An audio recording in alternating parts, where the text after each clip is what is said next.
علی رسول الکریم اما بعد فاعوذ باللہ من الشیطان الرجیم بسم اللہ الرحمن الرحیم۔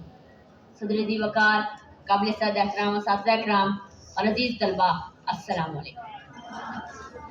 جناب صدر، آج مملکت خداداد پاکستان کا سنہرا خواب دیکھنے والے اس عظیم شاعر، فلسفی، قانون دان، مصلح اور سیاسی و سماجی شخصیت کا یوم ولادت ہے کہ جس نے اپنی محکوم اور غلامی کی زندگی بسر کرنے والی قوم کو بیدار کرنے کے لیے شاعری کو ایک ذریعہ بنایا، اور پھر ایک ولولہ تازہ دیا میں نے دلوں کو، ایک ولولہ تازہ دیا میں نے دلوں کو، لاہور سے تا خاک بخارا و سمرقند۔ جناب صدر، سوز یقین اور یقین محکم اقبال کی شاعری کا ایک اہم موضوع اور مرکزی نقطہ ہے۔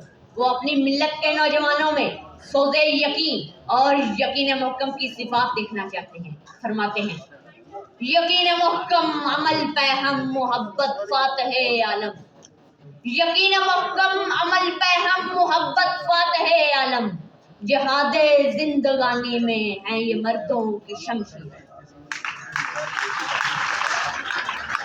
جب برصغیر پاک و ہند کے مسلمان غلامی اور اسیری کی ذلت امیز زندگی کی تلخیاں برداشت کر رہے تھے تو اس وقت غیرت عزتی جوش میں آئی اور اس سرزمین کو ایک ایسے صاحب بصیرت اور غیرت مند سپوت سے نوازا جو اس قوم کے لیے مسیحا ثابت ہوا۔